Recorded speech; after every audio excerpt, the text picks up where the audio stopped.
Hello, and welcome to the Still to Be Determined podcast, the podcast that follows up on topics from the YouTube channel Undecided with Matt Farrell. I'm not Matt Farrell. Sorry to disappoint. I'm Sean Farrell. I'm a writer, and I'm the older brother. And with me is Matthew, and Matthew will say hello. Hello. This week, we're going to be talking about Matthew's most recent episode, which is a battery snow blower worth it? Ego two-stage review. Question mark in there in the appropriate spot. It is the Ego two-stage review, which when I first saw this, I thought the review was going to be 2 stages. That would have been interesting. Yeah.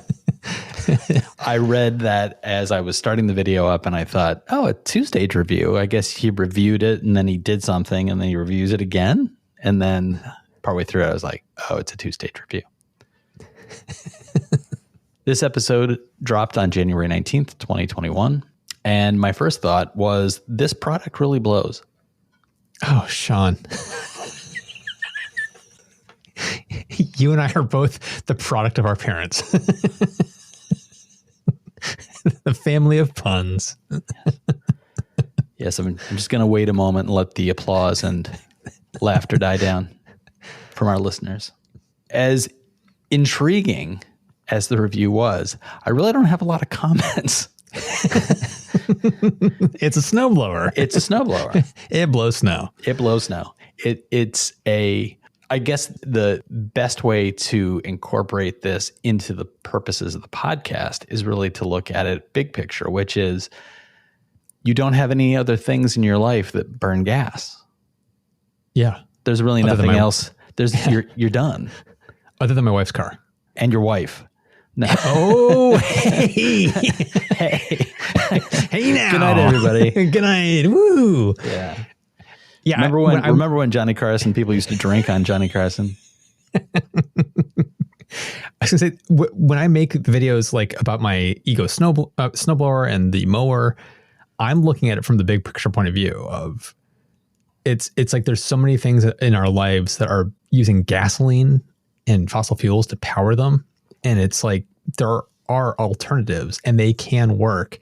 They don't necessarily work across the board. Like an EV may not be the right fit for you if you have to do crazy amounts of driving and you can't wait the half hour to charge your car on the road. There's certain people where that may not work right now. And it's like the same thing for these kind of mowers and snowblowers. You may have a massive driveway and it's like you're going to need multiple batteries if you don't want to wait for the batteries to recharge to complete the job. So there's circumstances where you may not want one of these. And for me, my driveway is just pushing the boundary of how much these batteries can handle in one go. Right. So as far as like refueling, it works for me. And I was just shocked at how well it handled the snow, because I've heard from so many people and read so many reviews about the single stage electric snowblowers that they sometimes really struggle with heavier snow. And my neighbor has one of those single stage ones and she loves it, but it can't do the deepest snow that we sometimes get. This thing, it was handling the snow better than my Arians ever did. It was just, right.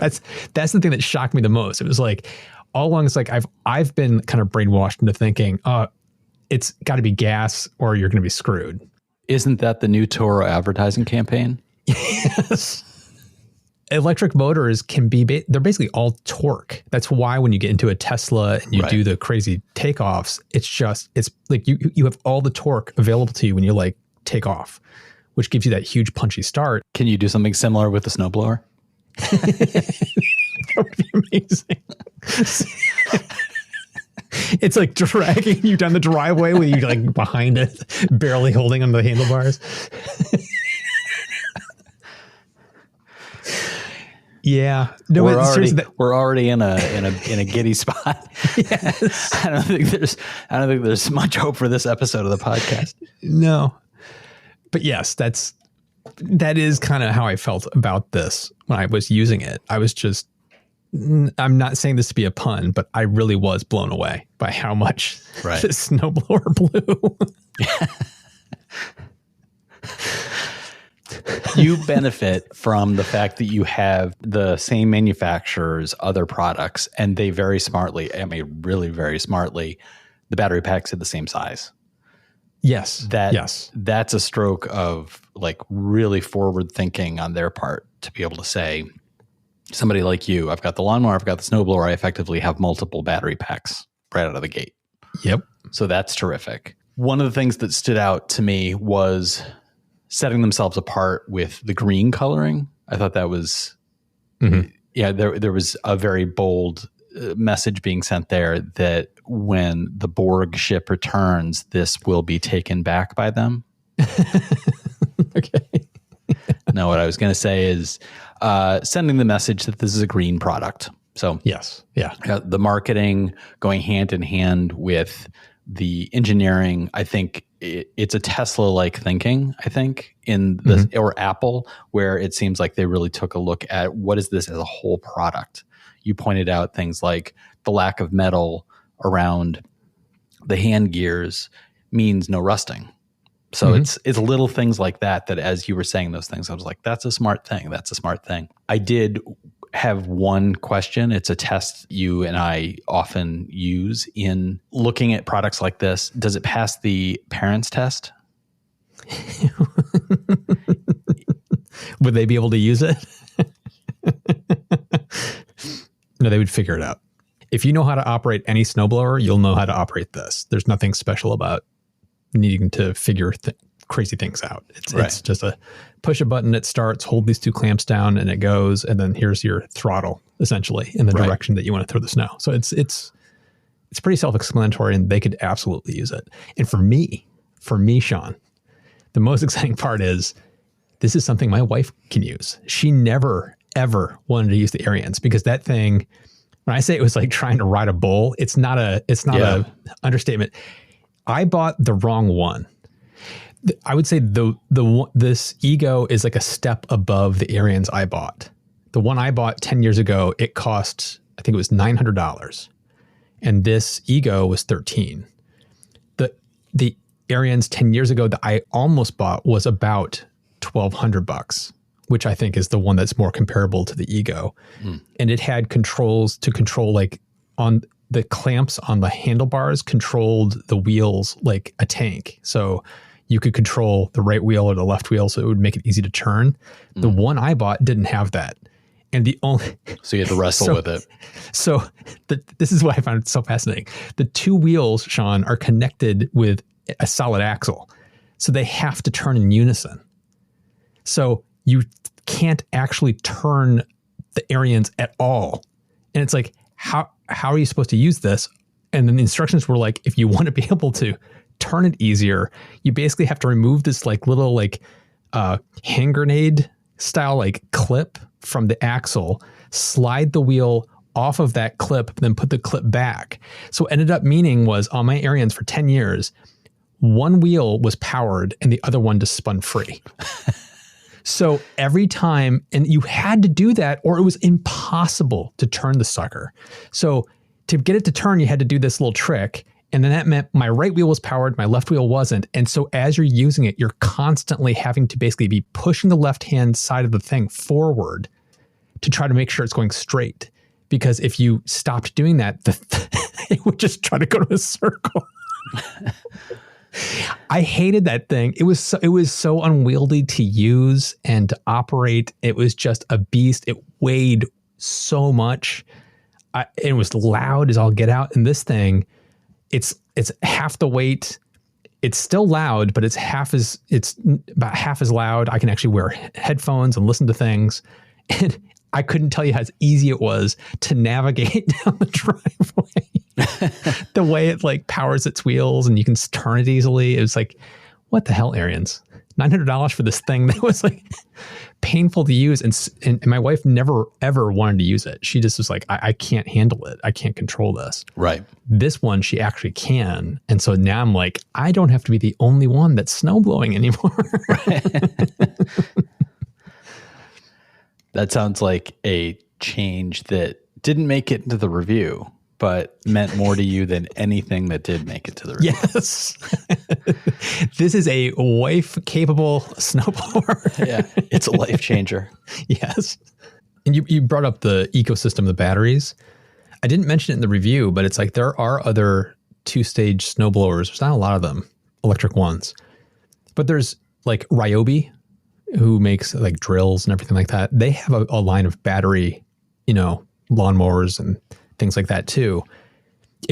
The thing is, like, if you buy into a system, you should probably stay in that system because it's the most economical, because you can get multiple batteries going on that platform. Right. So if you're into Ryobi, go all Ryobi. It's like, just do it all, because you're going to get huge returns by staying in that family. For me, I've chosen Ego, and I could not be happier. And it feels, there's an aspect of it that feels like the inkjet printer market, where you buy an inkjet printer, it's like, this printer is $79. And then you go to buy an inkjet cartridge, it's $30. It's like, wait a minute, what? Yeah. That's the same thing with these batteries. It's like this was $1,300. A single replacement battery right now is basically $400. So if you need to get 2 new ones, because it takes 2, you're talking $800 of batteries out of a $1,300 snowblower. So it feels like they're either selling this to you at a loss, or the real cost. It's probably the real cost of it, but it just goes to show, like, 2/3 of the cost of it is the battery. Right. So you're saying that it takes 2 to make it snowblow, right? Oh, Sean. Jeez. I'm gonna wait for the applause and laughter to die down again. Oh boy, my brother. So I didn't have much else of my own to bring up around this, other than one quick question. How does it compare to the 1-foot wide Toro that you and I used to have to use when we were in high school? Oh my God. On a 80-foot long driveway, a double wide driveway. My favorite thing about that snowblower, in Rochester, New York. Yes. The snowiest large city in the country, mind you. That snowblower, just so people understand, it was a beater bar.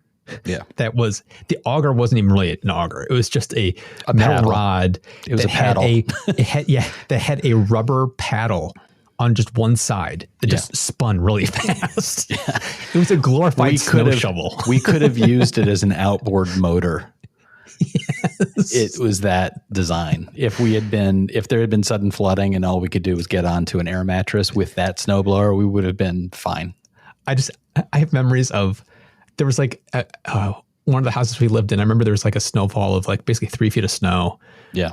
This garage door goes up and we're like, oh my God. And we were out there for hours digging out. And the way it was a bunch of us with snow shovels digging down the snow to where we had already snowblowed. And then we would use the Toro just to heave it up and over the edge to get out. It was like a multi-person, multi-stage process to dig ourselves out of that. It was one of many in the long line of Dad refusing to get a new thing until something happened where he had to use it. And then miraculously within the week we had a new one. So it was, this is not directly related to the video, but the thing about this to me that's a little sad is I actually had somebody in the comments that was from the Rochester area that commented about it. And he even said to me that there's the winters for the past few seasons in Rochester have actually been pretty light. Yeah. And the same thing here in Boston. Boston, when I moved here, we used to get deep snows. And even in the house I'm currently living in, like 8 or 9 years ago, there was a snowfall where we got like 2.5 feet of snow. Yeah. And these snow piles, I put a photo of it in the video. There's a photo of my wife and the snow pile behind her is taller than she is. Yeah. That was us digging out. It was incredible, but we have had basically no snow like that ever since. And it keeps getting warmer each year. And it's just climate change is real. Yep. Yeah, like, it really is. Me needing this snowblower is becoming less and less of a factor as time goes on, which is kind of sad. It's a real thing. And New York City, I know, has been changed. The zone that New York City is in is no longer the temperate zone. It's now the subtropical. And our winters here, as recently as 10 years ago, we were getting snowfall that was less than Boston, but still pretty severe. It was not atypical to have 5 or 6 big snowfalls during the winter, a foot each, and having days where commuting was walking through extremely difficult conditions with slush and ice and snow everywhere. Mm-hmm. The past 3 years, we've had, I think, 2 snowfalls, and neither of them last more than a couple of days. The most recent one was just a couple of months ago, and it was the first time in, I kid you not, years where the snow was actually the kind of snowfall that allowed for kids to go sledding and make snowmen. And that's not typical. So yeah, it's a pretty drastic and noticeable change. And as somebody who grew up in New York State, I agree with you. It feels sad. It's a change, which it's something I miss. You know, that kind of winter. I remember our childhood was filled with convincing ourselves that we could build tunnels in the backyard. Yes. And being ever so disappointed when those little tunnels would collapse on us. I mean, not to get too like sentimental about it, but it's like, I'm just imagining 10, 20 years from now where it's like, you and I are going to have memories of our childhoods with that kind of level of snow, and kids living in those same areas will barely know snow. Yeah. It's like, which takes me to the comments on the video. Yeah. These are mainly, I'll read these mainly just for entertainment's sake, because I laughed while I was reading them. Some of the top comments, George H. wrote, "Interesting, but I'll stick with my eco-friendly shovel." George, I hope you have a short driveway. Yes. Wait, before you go on, my 8th grade history teacher died of a heart attack shoveling his driveway. Mm-hmm. So, okay. Good luck with that shovel. Good luck. Smeagol wrote, "YouTube, here's a snowblower review. Me, who has never seen snow in my life. Yes, interesting." Yes. There were a bunch of those. Yeah. I love those. KFX wrote, "As someone from Wisconsin, hearing Aryans pronounced like that made my eye twitch. I don't know what sort of pronunciation they're looking for, but that just made me laugh." They might be errands. Kitchen writes, "Wish list updated, Ego snowblower plus a house with a driveway." And this one made me laugh out loud. Mad Have You wrote, "Why am I watching this? I have only seen snow once on vacation in my life."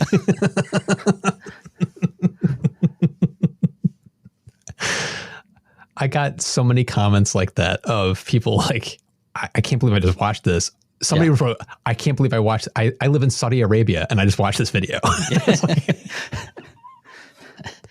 It's like, God bless you, sir. Yeah, well, it's living in a desert, watching a movie about a snowblower.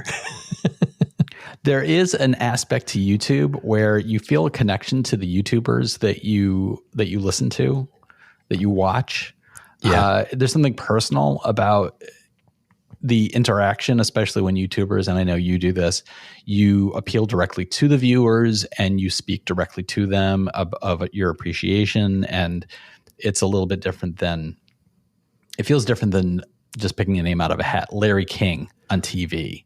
Right. I don't feel like I'm friends with Larry King, but I can't help but feel a sort of kinship around the YouTubers who talk about things that I care about.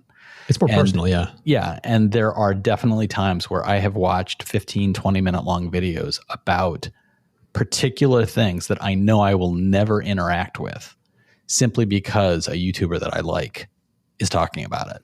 And it's mainly about stuff like video games and stuff like that, where somebody is just like, I'm going to go into a review about this video game. And as I'm watching it, I'm like, I hate this type of video game, but I'm really enjoying the review. So transitioning now to the second half of our show, as usual, we'll talk a little bit about TV shows or movies or whatever we're using to pass the time. And Matt, I am flipping a coin. Oh, here we go again. Heads or tails? Heads. It is tails. You lose. You have to go first. Okay. Well, there's two things I want to bring up. The first one is not a movie or TV show, but I finally got my hands on a PlayStation 5 and I'm loving, Sony knocks the hardware out of the park every time. This thing is really well designed. It's really, the controllers are actually better now. I'm enjoying playing the games I'm playing. I'm playing games like Call of Duty at 120 frames per second on my TV. It's fabulous. I'm loving it. But the one thing that Sony always drives me nuts on is their user interface design. As a user interface designer, I am a little nitpicky when it comes to user interfaces in a way that most people aren't. But even at a base level, anybody with a brain would have problems with the way they designed this UI. And this is something that's been a problem with Sony all along. I remember when the PlayStation 3 and the PlayStation 4, they both have had massive UI issues where they're just not as easy to use as the Xbox, where Microsoft actually excels at that kind of thing. Yeah. Sony sucks. And this new UI, it's gorgeous. It looks beautiful, but to use it's one of the centerpieces of consoles like this is the party system, because like almost every game now is multiplayer. You're creating parties with friends and you're playing with other people.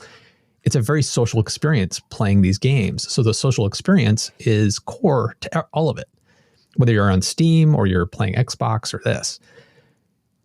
They've made the party system so bad and so hard to use. It's like, did nobody in Sony test this?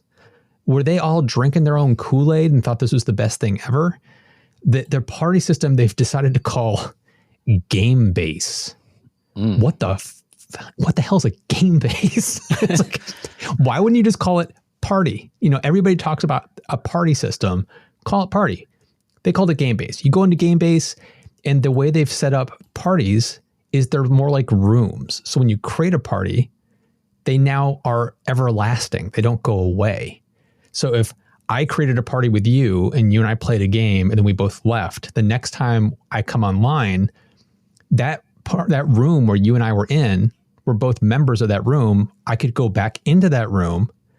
And if I go back into that room, you automatically get notified that I've joined that room as if I started a new party, and then you can come in. Bizarre. I don't know. Yes. I don't give a crap about having a party that stays ever present. Because now in my list, game base, I have countless numbers 20,000 different rooms. It's like yes. one with me and you, one with me, you and Frank, one with me and Frank, one with me, Frank, and Frank's, daughter, right. It's like, and cousin. And it's like it's this so stupid. It's like, this is bananas. I don't need them to be ever present. Stop it. Yeah. And then on top of that, you're in a party and you're saying, "Good night, everybody. I gotta go."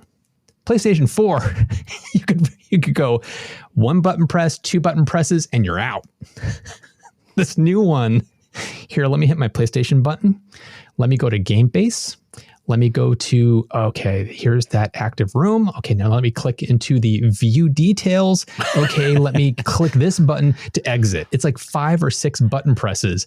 And me and our mutual friend, Frank, he and I joke all the time now where it's like, we're like, "I'll see you later.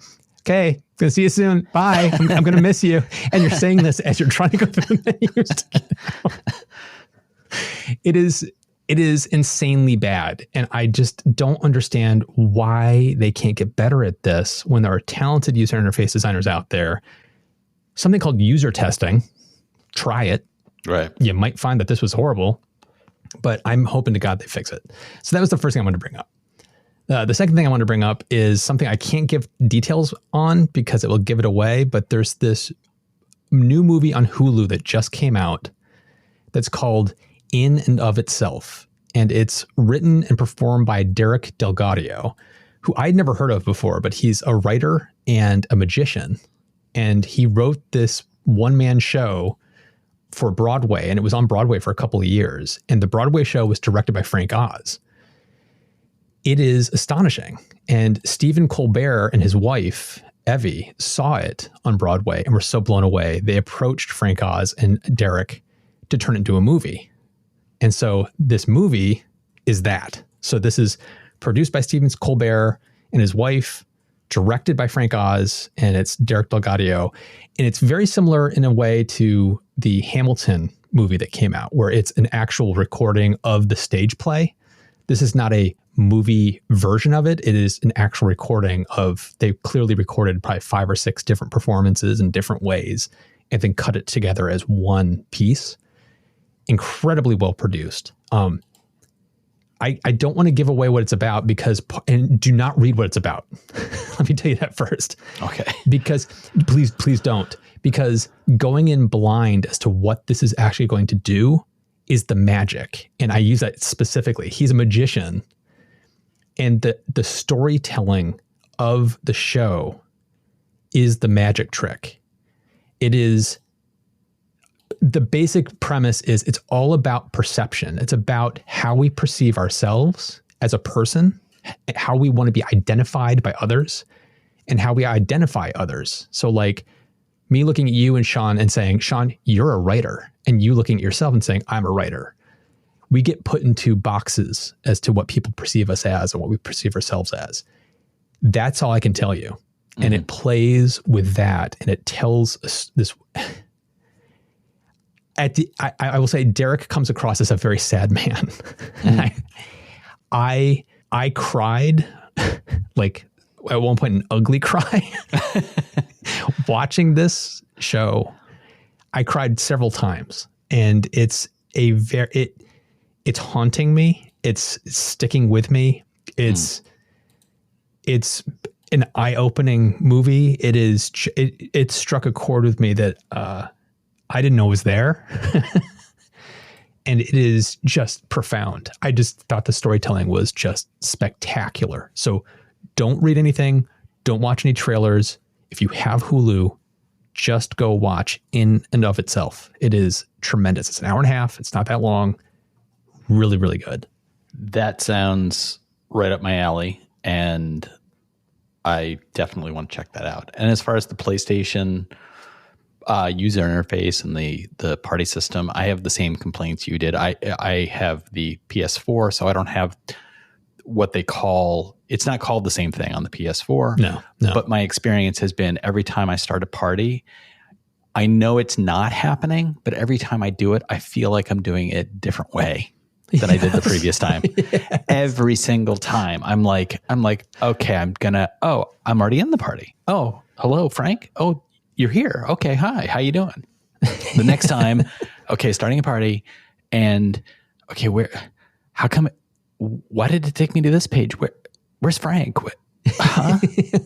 Oh, I just got an invitation from him. I'll join his party. Okay. Frank, can you hear me? Hello, Frank? Oh, there you are. Okay. And I feel like I'm doing the same thing, but it's like, guess what? It's a house of mirrors. Yes. You think you're going left, but you're actually going right. That's the sign of a good UI, Sean. It's so bad. It's so bad. So I wanted to talk about two things, and one of the things I wanted to talk about is actually going to be two things itself. So I'm indirectly talking about three things. Okay. As people might remember from previous episodes of the podcast, I am currently, along with my girlfriend, watching the films of Polly Platt, and we are now into the third week of our watching of her filmography. But unfortunately, The Thief Who Came to Dinner is a 1973 comedy. It was directed by Bud Yorkin, and it stars Ryan O'Neal, Jacqueline Bisset, and a bunch of other well-known people, including Ned Beatty. And it's just not available anywhere. And it's one of those times in what feels like consumer overload as far as TV and movies and streaming services and all the available stuff in front of us. It struck me as a funny gap that a movie which is well reviewed, and I actually remember seeing this when you and I were kids. I remember Mom and Dad liked this movie. Mm-hmm. And I remember seeing parts of it when we were little. And it just struck me as funny that there are these gaps in what's available and who holds rights to things. And so I just wanted to, give a little shout out to all the forgotten movies that are drifting somewhere in the ether and unavailable for whatever reason. So we moved on to the second film that I'm going to talk about, which is the 1976 remake of A Star is Born. And this is a movie that, again, I remember glimpses of this when you and I were really little. I remember when it would be on TV, Mom and Dad would watch it, but I had never seen it.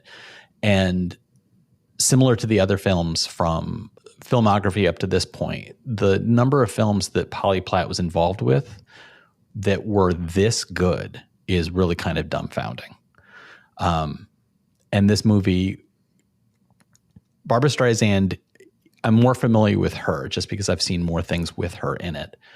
But Chris Christopherson is a performer who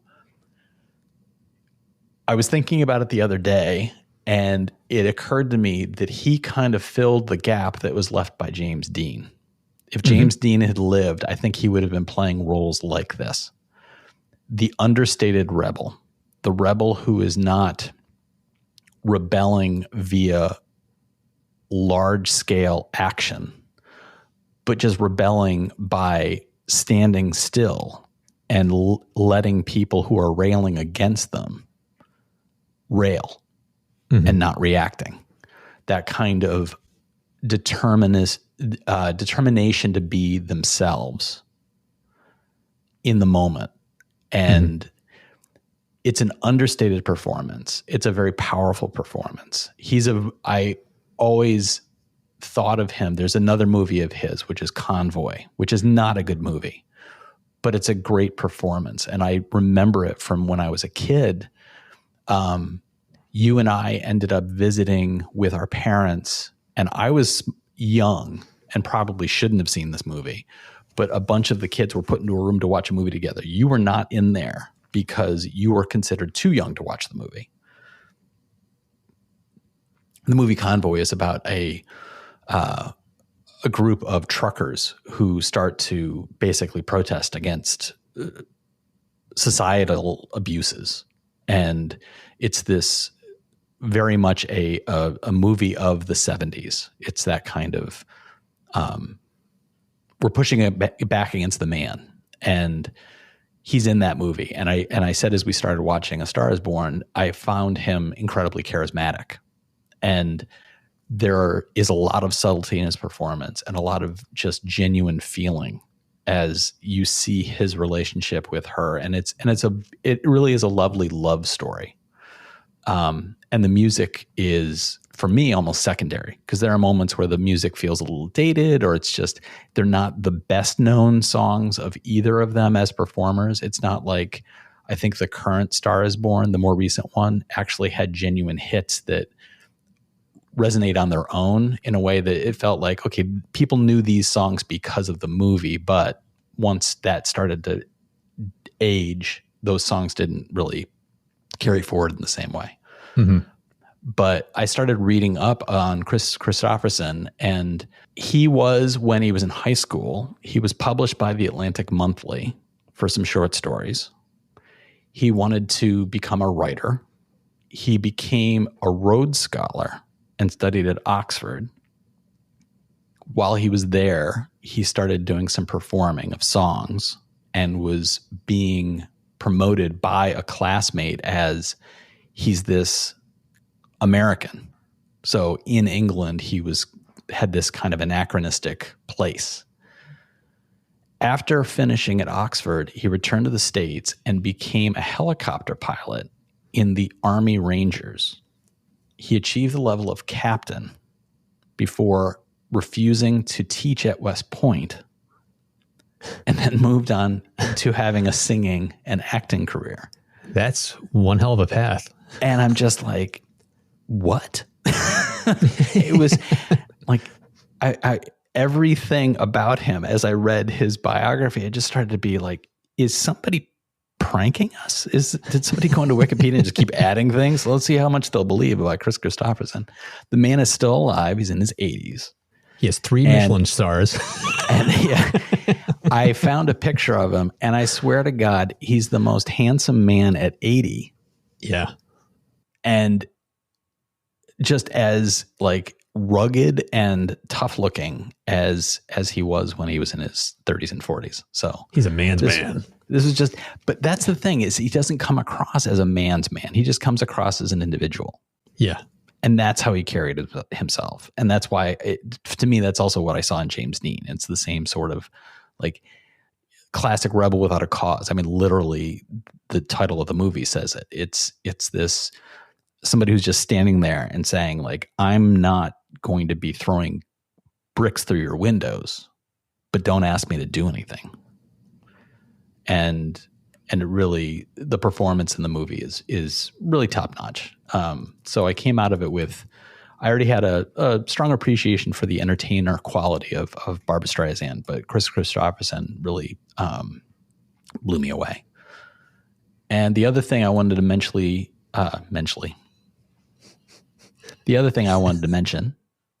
is a new animated series, which is on Fox, and it's premiering early next month, but they have had 2 episodes. And if you have Hulu, you should be able to find them on Hulu. And it's The Great North. And it's from the same production company. I don't think it has any of the same creators, but I think there may be some producers in common with Bob's Burgers. The animation style looks very much like Bob's Burgers. It is not supposed to be the same world. This show takes place in Alaska, and it is featuring the voices of Jenny Slate, Nick Offerman, Will Forte, Megan Mullally, and Alanis Morissette, who plays the imaginary friend of Jenny Slate's character, who is Alanis Morissette. The show is about this family that is headed by Nick Offerman, and the setup is that these multiple children being raised by a single dad, and the reason he's a single dad is because the mom abandoned them. And like Bob's Burgers, it's about a group of characters who all genuinely love one another and support one another, and the conflict doesn't break that. And so it's a really nice family sitcom. And they've had 2 episodes, one which is the typical getting everybody on the same page to introduce all the characters. The second episode involves a town celebration. So you get a little bit of a picture of the wider world. And the town celebration is the Not People Festival, which is the festival where the town celebrates the fact that they don't eat people. This is the origins of this festival go back to the original founding of the town, which was Northern European settlers who ended up in that part of Alaska totally unprepared. And when the winter set in, they turned to eating each other. And after doing that for a while and realizing then in the warmer climate, the bounty of the region and how they were able to then hunt and gather food in preparation for the winter, began to celebrate the fact that they no longer had to eat people. So it's like Bob's Burgers, it's got that absurdist slant. It's got great voice actors, and the differentiation between the characters is really lovely. So I strongly recommend it. I think it's a lot of fun. That sounds fun. I'm going to check that out. Yeah. So people should let us know what they have been watching. Has anybody else checked out The Great North, or has anybody else picked up a PlayStation 5? And if you have you been trying for the past several weeks to set up a party with Matthew? Let us know. As usual, you can find our contact information in the podcast description. Please do subscribe. You can find the podcast where you found this podcast. I'll just let that tautology sink in. Yeah. It's a snake eating its own tail. You were walking along, you found this. Just look at where you found it, and you're going to find it. And you're going to find the other ones, and then you can subscribe. You can also give us a rating.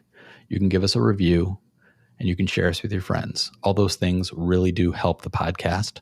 And then the podcast helps the channel. The channel helps Matthew. And then Matthew takes 38 minutes to set up a party with me. We'll talk to you next time, everybody. Thanks so much for listening.